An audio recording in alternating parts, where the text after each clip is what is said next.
그 일전에 올린 경제위기 관련 영상에서 제가 말씀드린 게 이 민간이 소유한 중앙은행 이것이 만악의 근원이다. 이걸 한번 제가 말씀드렸었는데, 그러니까 빚, 부채를 통해서 어떻게 보면 전 인류를 지배하는. 근데 이제 이런 것들이 어떻게 시작되게 됐는가, 이것에 대해서 좀 설명드려야겠다는 생각이 들어서, 어떤 영국의 중앙은행인 뱅크 오브 잉글랜드, 그러니까 오늘날 그 달러를 발행하는 미국 연준 FED의 어떤 원형이 되는 이 영국의 중앙은행의 설립에 대해서 좀 설명을 드릴 필요가 있다는 생각이 좀 들었어요. 이 사실 이제 음모론이라고 우리가 부른 것들을 제대로 이해하기 위해서는 좀 역사를 알아야 돼요. 역사를 알아야지 제대로 이해할 수 있는데, 물론 이제 이 역사라는 것은 승자의 역사고 승리한 애들이 기록한 거기 때문에 자기들한테 어떤 불리한 기록들을 많이 지웠어요. 그래서 이 강단 사학에서 가르치지 않는 것들이 많고 또 왜곡도 많이 돼 있고. 근데 그러나 이제 어떤 파헤치면 자료가 완전히 없는 게 아니기 때문에 이 역사적인 문헌들을 계속해서 이제 연구하면은 우리가 어떤 진실을 알 수 있어요. 근데 이게 이제 좀 일반인들은 좀 힘들죠. 어떤 역사를 좀 어떤 깊게 공부한 사람들이 할 수 있는 작업이고, 그런 차원에서 좀 제 채널에서는 어떤 대중적인 음모론을 좀 넘어서 역사적인 맥락도 좀 간간히 설명을 드릴 생각이에요, 앞으로. 근데 이제 그래서 뱅크 오브 잉글랜드, 영국의 중앙은행, 이것이 어떻게 성립됐고 어떻게 기능하는가, 이것을 좀 짧게 설명드리면, 1688년에 명예혁명을 통해서 이 윌리엄 3세가 네덜란드에서 건너와서 영국의 왕이 되게 돼요.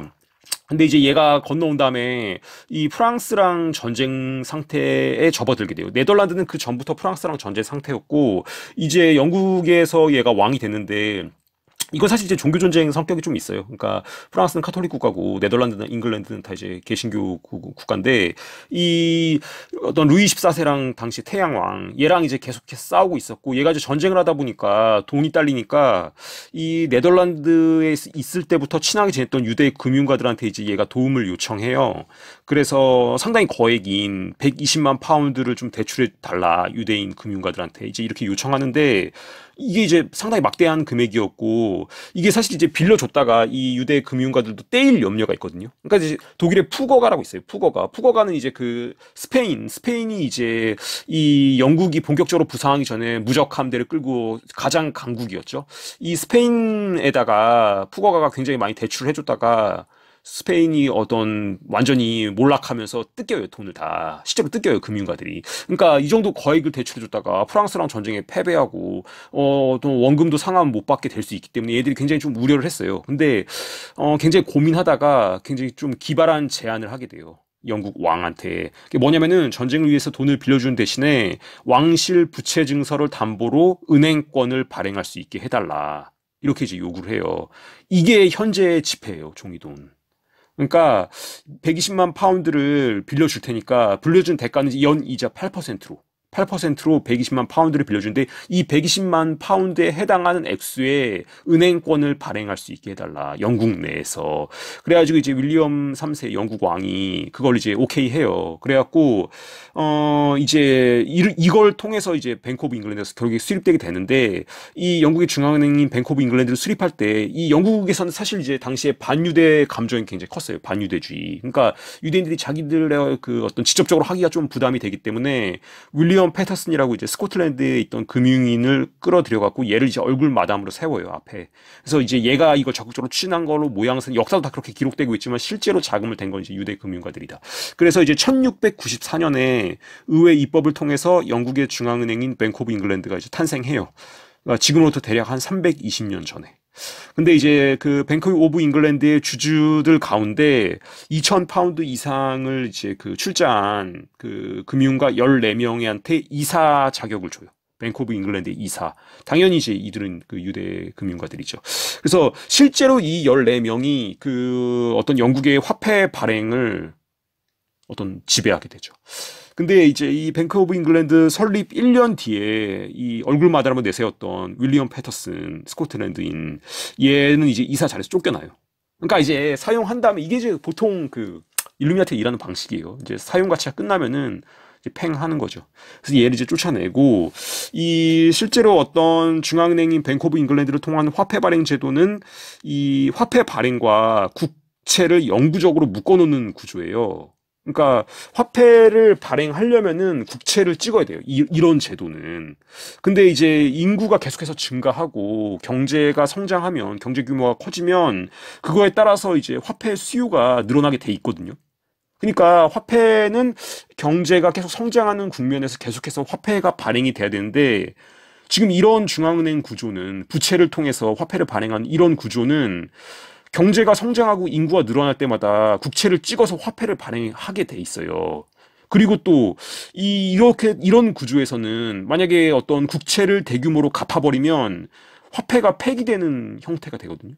그러니까 국채를 어떤 대규모로 상환할 수도 없어요. 그러니까 국채를 아주 대규모로 갚아버리면 화폐가 폐기되는 그런 구조예요. 이게 그렇기 때문에 이 시중에 유통할 화폐가 없어지기 때문에 국채를 갚으면 갚을수록 시중에 어떤 유통할 화폐가 없어지게 되는 어떤 구조이기 때문에 계속해서 어떤 국채를 통해서 화폐를 발행하고 또 정부는 이것에 대해서 어떤 채무를 지고 이자를 주고 계속 발행하고 이자 주고 발행하고 이렇게 될 수밖에 없는 구조가 돼요. 채무를 영원히 상환할 수도 없을 뿐더러 이자가 계속 커지는 구조가 돼요.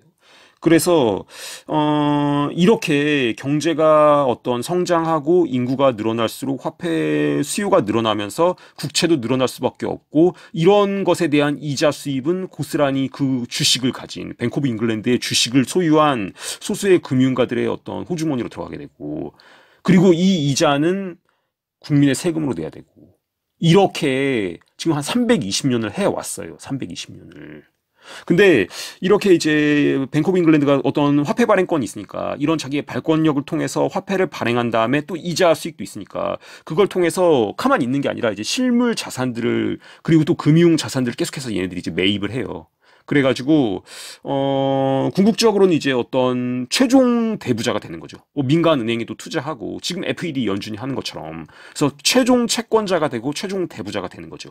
이렇게 한 320년이 흐르면서 이제 뱅크 오브 잉글랜드는 원금 자기들이 처음에 이제 그 빌려주던 원금과 이자 그 이자에 대한 이자 그 이자에 대한 이자에 대한 이자 이런 식으로 뭐 엄청난 부를 그 뱅크 오브 잉글랜드의 주식을 소유한 애들이 갖게 돼요. 그래서 실제로 그 영국이란 나라를 이 뱅크 오브 잉글랜드라는 그 중앙은행을 소유한 주주들이 소유하게 돼요. 그런 꼴이 돼요, 실제로. 그런데 이 뱅크 오브 잉글랜드의 어떤 영국 중앙은행의 회의록, 국고위원회 회의록에서 이제 로스차일드의 이름이 처음으로 등장한 거는 1823년 6월이에요.